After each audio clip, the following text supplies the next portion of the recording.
Зохиолыг бичсэн Алтан сүхийн Наран болт. Зохиолыг уншсан Батболдын очор. Ороолон. Энэхүү зохиолын бүтэн хувилбар M-Book аппликейшн болон M-Book вебсайтад орлоо. Халууны эрхэнд гэдс нь хөөж таталцсаар өндөж суусан, хумс нь ард зайтал ургасан хоёр гараан урагш сар байсан цагаан бүтээлэгтэй хүүрийн эргэн тойрон улаавтар туяатай тос шүүс болж гавлыг нь ярж нурууг нь хэрзийтэл ухчихсан байхан тэр. Энэ үзээрийн байдалд цочирдож эмээсэн галсан арагшаага нэгэнтээ алгахад түүний хөл доор үжирч хэврэгшсэн чөмгөний яс таарч шархийн хугарлаа. Бусдыгаан бодвол хожуу тавигдсан гурван шарлыг бултаар нь яг энэ зэрлэгээр сэглэн тонжээ. Үүнийг үтсэн галсангийн дотор эвгүйцэв. Тэрээр өөрийн мэдлгүй нуурчих гээд байгаа хөлөө зөөж ядан сандмын дуруудахтан саяны аимшигт зургаллаас нүдэ нээсэн мэт үүгээр түүгээр хэвтэх хухаарсан болон шинэвтэр тостойгон араг ясны дийлэнх нь заадлаараа салгагдан дэлгдсэнийг халтмал данзаараад авчээ. Ухаан жолоогүй уулгалан довтлох эзнээ хараад ганц нэг өвсний толгой ширвэн хазах гэж газар шагаан байсан морин үргэж тушаатайгаан хэддэгдээд тогтов. Галсан ч цулбуурын тушааг нь шудран тайлаад харай мордож хайр найргүй өсгийдэн давирсаар отгийн зүг давхилаа.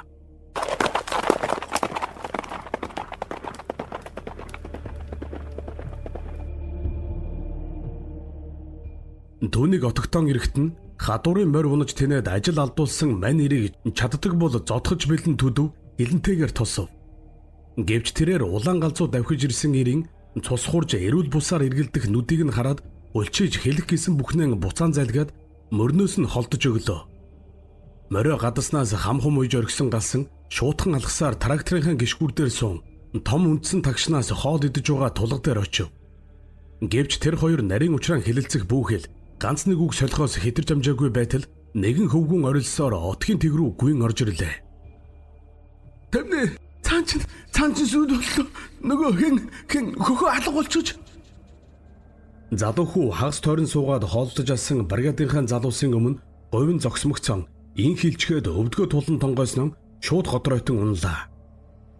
Холхон өвс хадаж явсан нэгнэн хоолнд дуудахаар явсан хүү ингэж бахардтлаан түгшсэнийг харахад яавч жирийн хэрэг биш болжээ. Залуус өмөлдөн охид ордуу тавин мөчөр шажигнан шатах чимээнд галын дүл ширтэж намгүм 50 тухтай хооллож байсан бригад тэр дорон айдас түгшүүрийн байдалд шилжлээ. Галсан инг гэд байсан юм аа. Гисэн янзтай тулга өдөө том хараад өөрийн оромжноос буугаан авахар гүйлээ. Тулгач дутуу идсэн аягтайгаан тракторын гишгүүр дээр орхиод асар дотор орныхон ард үлгөөд оргисон бууруугаан хурдлав.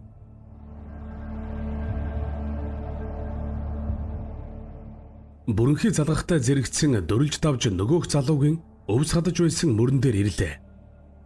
Хөхөөгийгч өдөр галсантай цуг айл сарвчилсан. Нөгөө залуу түүнийг явснаас хойш наранд нозоорч хэсэг хэвтэгтэн нам унтчихсан тул өдрийнхөө нормыг биелүүлээгүй юм санж. Тэмээс төдөв харааж зүхэн шөнөөрч хамаагүй төлөвлөгөөгөө гүйцээ гэж үлдээснээс бүх зүйл улбаалжээ. Бүгд суртал ухуулгын ёсоор өнгөн дээрээ хэнэггүй царайлавч битүү айдас хүмүүрийн зүрхийг бацчаад байсан үе. Тэмээс хөвгүн харанхуйгаас өрсөж өдрийн оноолт талбайнхаа өвсийг налуулахаар сандран улаарчээ. Ингээд бусд нь амархаар буухад ганцаараа хадлангийн талбай дээрээ үлдэж. Удаан сураг тасарсан түүнийг хоолнд дуутахаар найз нь ирэхэд хадуур нь үзүүрээрээ газарт золттой. Дөнгөж саяхан хадуурын ирэнд өртсөн ногооны ташуу хэргэгдсэн ёзорууд дээр цус тонортон өгтжээ. Одоо ч тэр асгарсан цус өвсний уг руу урсан бууж хөрс рүү баг зэрэг шингэсэн ч хэвээрэн байлаа. Хадуураар мөрлөж нүцгэлсэн газар дээр хоёр хэсэгт нэлээд их хэмжээний цус асгарчээ. Цаашаа мөрхөн харваас өтгөн ургасан өвсөн дундуур цусыг нь гойжуулан хэн нэг чирсэн ором багшиг гэрийн үүдэн хомрын зайд гарсан байлаа. Тэрнээс цааш цус туссан улбаа алдарсныг анзаарахад хохирогч ам тавьсан уу муужирсан уу эсэргүүцэлд үзүүлэхэн байснаар халдагч хураг зуугаад зоон дээрэн шидэн чавтдаг чон шиг олзонтон шуударсан бололтой. Холхон сахалтын зайд айсуу харанхуйгаар сүр аван дүнсих өтгөн бургас түүний дээгүүр голын тэртээд улаан элгэн хад битүү хөвчөөтэй уушиг хайрхан ертөнцөд хязгааргүй юм шиг хөндлөлтөн лүглийнх нь айдас төрүүлэм. Цус туссан мөр эцэслэхэд залуус тэр дорон бөгнөрөн цаашид яахан шидэж ядан нэгнийхээ амийг харан түр саадлаа. Өнөөхө даргын нэрэнд дуртай төдөв цус үдснээсээ хойш эгнээний ар руу алгуурхан ухарснаа нэг л мэдхэд отог руугаан жирийсэн тул одоо галсангаас өөр дөрвтэй өгүүдэх хүн үгүй. Тэрээр иштэй ишгүй хадуур тармуур өвсний сэрээгээр зэвсгэлсэн залуусыг эрэмгүй отог руу буцаагаад урдын эдэл буутай хоёр ирийн хамт цаашаа мөрхайх шийд гаргав. Гэхдээ удахгүй харанхуй болох тул өөрсөддөө бамбар бэлдэх, отогт үлдгэсэд ахиухан түлш базааж хэд хэдэн томхон түүдэг тойруулан ноцоох нь нэн тэргүүний шаардлага байлаа. Ямар ч аимшиг дараатан байлаач галаас эмээж л таараа. Мөчбөр хүний амь насаар хэмжигдэх тул цаг алдаж огтхонч болохгүй. Урд ишинд бамбар боож ноцоосон 3 бууныхаа замгийг татаж хоолойд нь сум хийгээд арараасаа хариу бүрий рүү уусан алга болохыг хоцрогссон түгшин харж байлаа.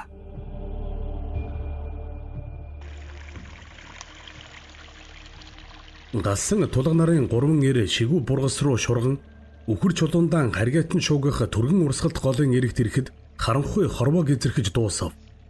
Голын тохиорсон хэсгийн цаад эрэхт уулнаас түрж орсон хар хошуу бараантан харагдана. Мөрхөөх дадал угаас муу дээр нь үзэгдэх орчингүй болсон тул цэвэр таамгаар л урагшилж байлаа. Гэхдээ тэдний ялангуяа галсангийн зүүн совин зөвчгт яваа гэдгийг яагаад ч юм нотлоод байх шиг. Улбар туяа татуулан эргэн тойрныг гэрэлтүүлэх бамбраан буунуудаан дээр өргөн чиг авахаас сэргийлж 3 эр огт эргэлзэлгүй гол руу орж явчихав. Гарам нам газар хайж гүйх цаг хаанаас байх вүлээ?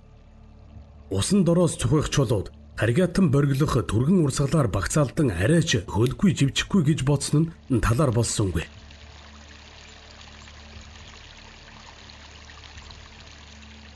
Голын цаад талд гараад гутал хувцсныхаа усыг орд төдий сэгсэрсэн болж нуран гихтээ хар хошуу өдөө цоврон аврилаа.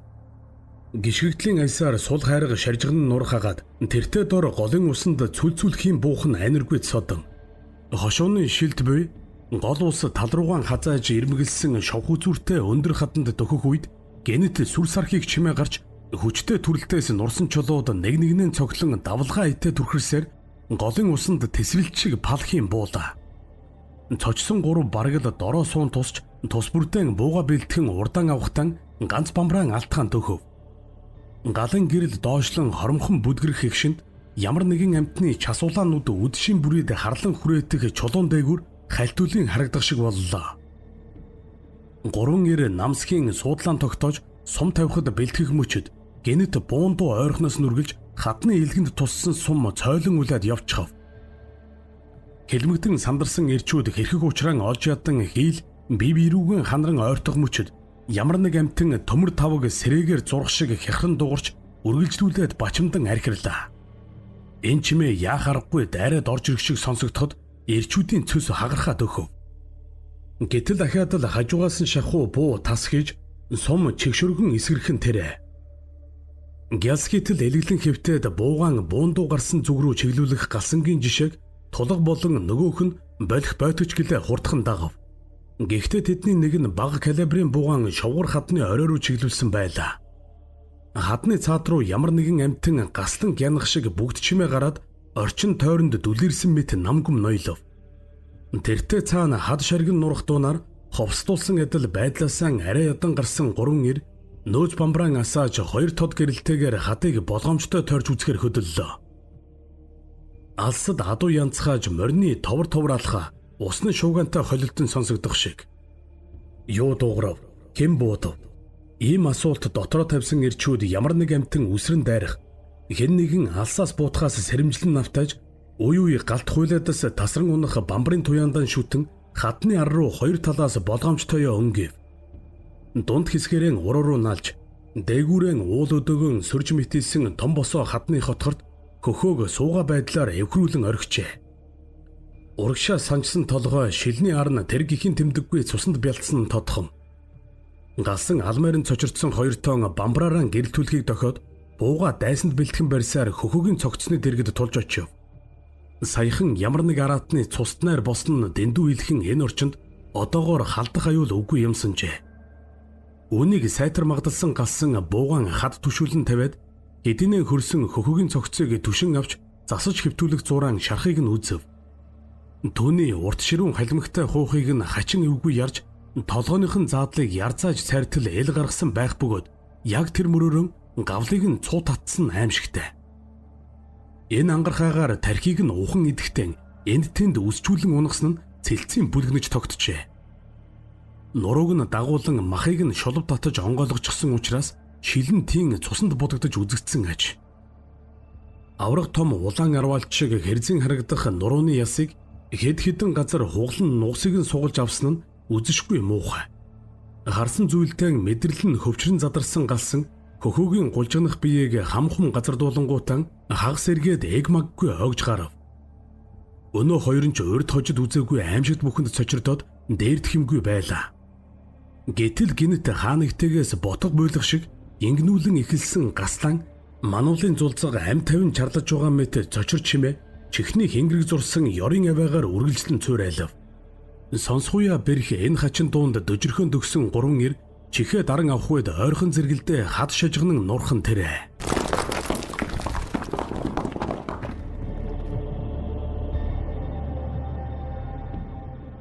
Айдас дүүрэн алс руу харанхуй руу ширтэн түдэгтэн мөчр бургас чулуудан урдж асан залуус тэртээд буундуу нүргэлхийг төвшүр дүүрэн сонслоо.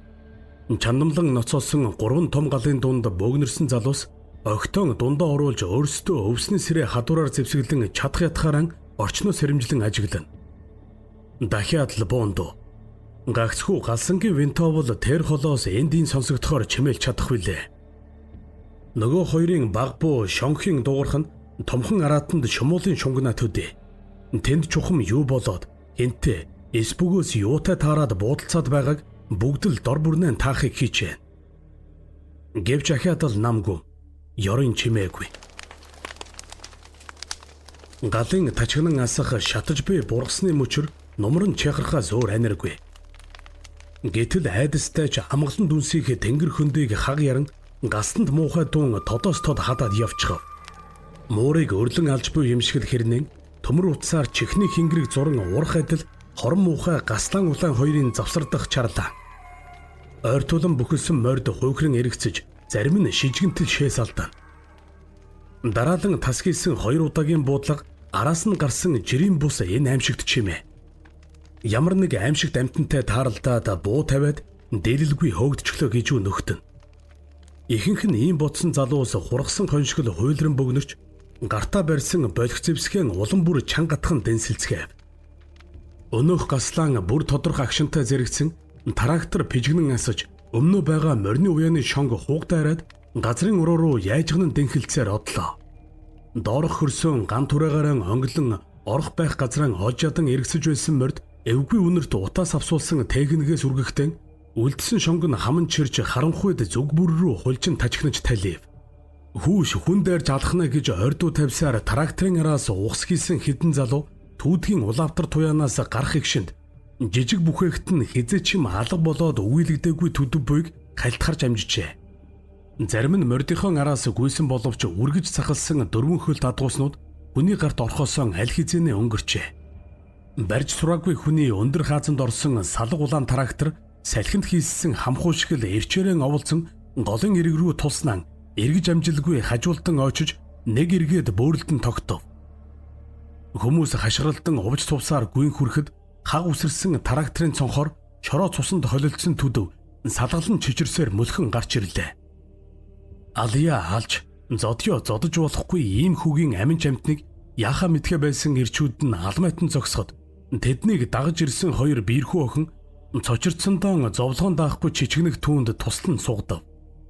Хараажаар гэмтэл шарахгүй биеийн гайгүйч хүнээр өргүүлэх шахам чирэгдэх нь ичгүрт хэрэг өдүүлсэндээ бандсан баашилсан хоёрын нэг бизээ. Ямартаа ч түүний хийсэн балгаар хадланчид ганц мотор техникээс болон унаа мордоос нэг мөр хагцав.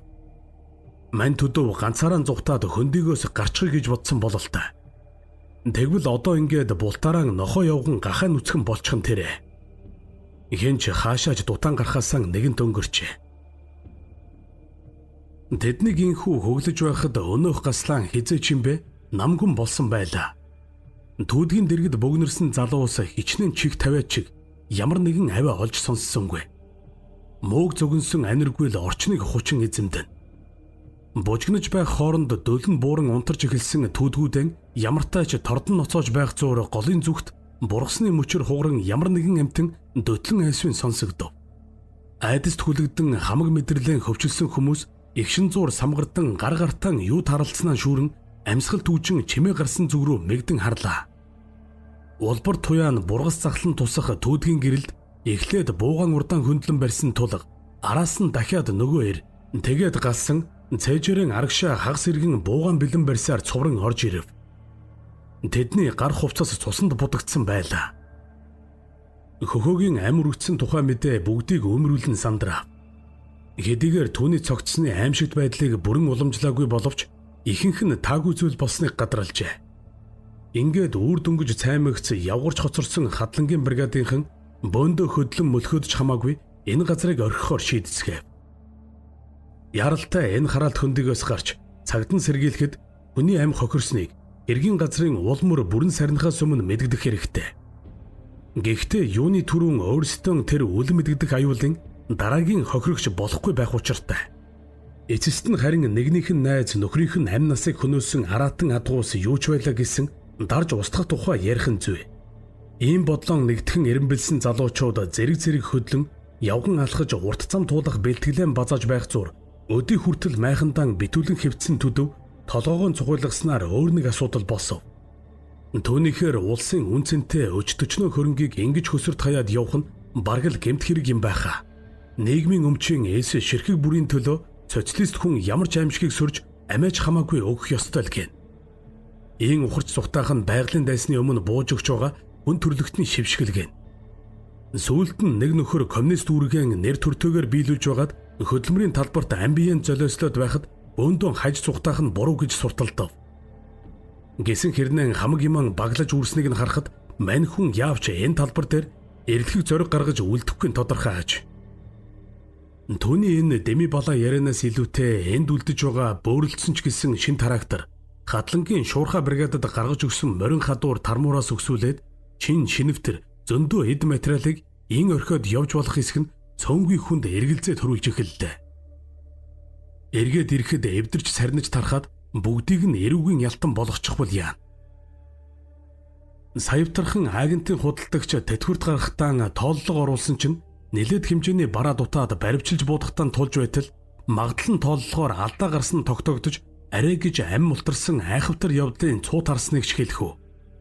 Агент өвгөн цагаадаж гарч иртлэн хэдэн сар шоронд тарчилж арьсяс болоод нүднээс гарсан байв. Яалтчгүй хүн бүрийн дотор нэг нь бодогдож нөгөө нь санагдаад эвгүйцлээ. Ингээд тойрон хэлэлцээд санлаараа эдэн хүн хоцорж отгоон харах, бусд нь яарвчлан явж төв орох, хэл хүргэхтэр дуртайч дургүйч санал нийлв. Галсан хамгийн түрүүнд үлдэхээр санлаан гаргасан ч төнгүйгээр бүгд явж чадахгүйгэн илэрхийллээ. Үлдгэсэд ч бас арай насаар Ахмад олон оймс илээж юм үзэж нүд тайлсан хүнээр номер нөөлөг хийхийг хүсэн. Нөхцөл байдал ингэсэн тул шодож шийдэхэр болоод хамгийн бага настай охины гарт урт бог нь хоёр өвс атгуулан ижилхэн үзүүрийг нь цухилгаад галсангаар өөрөөр нь татуулах болов. Урт өвс нь таарвал явж бог нь өвс нь таарвал үлдэнэ. Төвний хэрэгхээс хэн үлдэх, хэн явах нь шалтгаалга учраас бүгд энэхүү суглааг л анхааран ажиглах бөлгөө. Галсан эрүүгэн инчтэн нүдэн онилгож чухал шийдэлд хүрэх гэж байгаа царайгаараа илэрхийлсэн охины жижигхэн болбраач зарим хэсгэрэн эдийнэн эвэршиж амжсан гараас өвсний үзүүрийг татлаа. Хавтгай ногоон хяаг хөврөлдсөөр яахан аргагүй урт нь гараад ирхэн тэр. Хэнч учиргүй баярлсангүй, хэнч байдгаараа гомдож ялгасангүй. Харин зугуухан хоёр хуваагдж галсангийн талд явх нь эсрэг талд үлдэх нь гарлаа. Тулга болоод галсантай цуг хөхөөгийн шарилыг олсон өндөр чирэг залуу дахиад өөр нэг хөвгүн мөн энд ирээд сэтгэл зүрхэн нэгтгэн үерхэд буй хос. Ийм таван хүн отгоон өмч хөрөнгөөн сахиж хоцорхоор болжээ. Хос залуусын хувьд жаахан ч гэлээ хамт байх шалтгаан гэж мөн эд бадарч байгаа хайр сэтгэлд нөлөөлөх баргийн хүчин зүйл үгүй учраас ийм сонголт хийгээ бизээ. Галсан нэг игнэнд тойрон зогсох тэдний зүг харуулсан, өрөвдсөн, аль нь үл мэдэгдэх бодлогошрол дүүрэн харцаар тогтоон ширтснэн бууга мөрнөөсөө мултлан тулгад хоёр гардан барилаа. Түүний архан талд зогсоод үйл хөдлөлтийг нь байдгаараа анхаарч байсан төдөв өөрийн ирэхгүй бууг нь буцаан авах гэсэн мэт гараан сарвайлгаснаа цочин тохоогоо нуглав. Галсан өврөөсөн дайцтай сумаа гаргаж тулгад өгөөд огцом татан тэрвэрч нуруунд дээр нь нөхөрсгөөр зөөлөн хідэнтэй алгадснаа хөлөө түшүүлэн тавьсан калибрыг нь авч замгийг нь татаж шагаагаад буцааж түлхэн мөрлөж төрүүлэн алхлаа. Түүний араас бусд нь дуушуу багтаахан гашуудлын цуванд яваа юм шиг уйтгартай гэмэрхүү царайлан ганхасгийн сажилцгаав. Шувууд ганц нэгээрэн жигрэн жиргэж эхэлсэн дөнгөж үрийн цаг билээ. Галсан тэргүүтэй залуусыг даваан дээр гарч ирэхэд нар гудайж харчиг хаялж эхэлдэв. Одоо энүүхэн битүү модтой ингрийг гаталчихвал гайт азаргын хөндөгөөс бүрмэсэн тасран сална. Удахгүй захан айлын нохойн дуу сонсогдох ёстой. Гэвч хичнээн яраад чиг шигүү ойтой хэсгийг явган хүмүүс хариу бүрийгээс өрсөж туулж чадсангүй. Хэдхэн хоногийн өмнө тракторын чиргүүлдээр дуулалдан хөгжилдөж явсан залуус одоо яг тэрэл замаараа туйлдж ядарсан айдас гүнэг дүүрэн арай ядан гэлдэрнэ. Битүү нарсан ой дундуур шилмүүс борог өвсөнд дарагдан эдгэрсэн замаар цуван явцгааж байх үед хамгийн ард цоожлон алхах галсангийн чихэнд нэгэн хачин чимээ сонсогдох шиг боллоо. Өтгөн ногоон дундуур хөл нүцгэн гүйхэд хөлөнд нойтон өвс ороолдон зурж чихрэн тасрах мэт. Галсан зог тусаад эргэн харж мөрнөөсөө бууга буулган замаг дээр нь гараан тавиад дахин чимээ чагналаа. Намгүй. Хөлөө чирэн урагш зүтгэх залуусын явдлын дуу хаанигтээ өвлөх өвөөж өвлөн жиргэх болжмор тэртээ тэнд ан гөрөөсний хөлөөр хугарах өрөө мөчрийн бүгд шарх илт. Андуурво.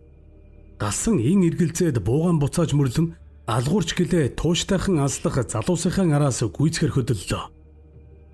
Гэтэл дахиад л өнөө чимээ.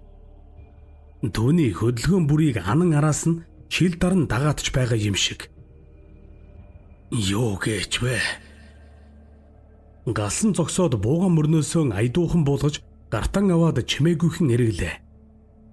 Моддын завсраар ирээлжлэн бүдгэрэх үдшийн нарны туяаг хальтгалахлан ямар нэг амтэн зурвасгийн өнгөрөх шиг.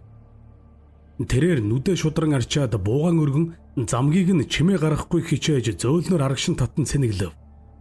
Амьсгалаа түгжиж анхаарлаа эцэст нь тултал хөвчрүүлж бууны овоо хараагаараа орчныг тойруулан ажиглалаа. Өвс навч шавжны хөл салхины аясаар айдуухан тонголцохоос өөр ямар ч хөдөлгөөн сэжиг цохим чимээ үгүй. Гэтэл түүний хоцорсныг сая анзаарсан залуусын нэг нь эргэн харж Галсаахаа та яасан бэ? Гэж чангаар хашгирав. Мэдрэлийн чангалаад нэг чигт бүхэл анхаарлаа тавьчихсан галсан түүний дуунаар цочин сэрхийх зур яг дэрэгдэх бүдүү нарсны цаанаас ямар нэгэн амтэн хилүү саятай үсрэндүүлээд өтгөрөн харанхуйлах ширэнгийн зүг нүд ирмэх зурт далдрав. Шилүүстэй зөөрлөхийн аргагүй үлэмж биетэй хүн дүрстэй жимшиг тэрхүү хачин амтны хэд хурд хараа гүйцэх боломж өгөөгүйгээс гэрэлд гэлбах гадаргаас нь гөлгөр чилдэн арьстай болов гэсэн зэрвс таамагл түүнд үлдэжээ. Ямар гээчин аимшиг вэ? Юугүй нүүрэлтэн тулжсан байхад анзаараагүйгээр барахгүй өөр зүгт хараа тавьж байснаа бодохоор айдас нь хурч нуруу өдөө нь жихүү даана. Ганцхан үсрээд өөр дээр нь буух байсан гэж юу? Ийм бодох төдийд үхээд хад дэрлэн үлдсэн хөхөгийн зэрэмдэглэгдсэн цогцос нүдэнд нь харагдах шиг. Хүйтэн хар хөлсөн цутгсан галсан дэмил харлан нэвсих ширэнг тийш бууныхан амар дохин хэсэг хараачилснаа дээлийнхэн ханцуугаар магнагаан шудран арчаад түүнийг хүлээн гайхшран зогсох залуусын зүг түргэн алхалдаа. Уулын битүү модтой хэсгийг аг амсгаагүй гүг шахам туулсан галсан тэргүүтэнг давааны ёроолд бууж задгаа газарт гарахад эдийнэ наран жаргасан байлаа. Залуус хөлсөө сэвэн хөлөө холгуулсан гутлан засаж ороон түр амсгийг зур галсан уулсын цаана хоцорсон азаргын хөндийн дээр бараантан дүнсийг тэнгэр өдөө эргэн харж хэсэг зогслоо. Гэтэл тэртээ тэндээс хатсан ямар нэгэн зэвүүн чимээ ойг зүсэн цурайлсаар ирээд чихнийх нь хингэргийг өрөмдөөд орчих шиг болов. Залуус ч хөдөлгөөнөө хорин амьсгалаа түгжин сонслоо. Ямар нэг амтэн гаслан орилох Гачаадан амь тавихын хооронд хорон хяграган өмнө нь анирдж байсан танил аимшигт дуу. Энэ цорой тэдний хүмүүсээ үлдээгээд хөдөлсөн отгийн тэндээс гарч байх шиг санагдахуя галсан өөрийн мэдлгүй агзар татан дагжлаа. Яарсан дээрэн улам бүр шуурхайлахаар шийдсэн түүнийг гараараа дохин хөдлөхийг сануулхад угаасаа айдаст автсан залуус үргэсэн болжмрайтай дэрхийн босож замдаа шуудрав.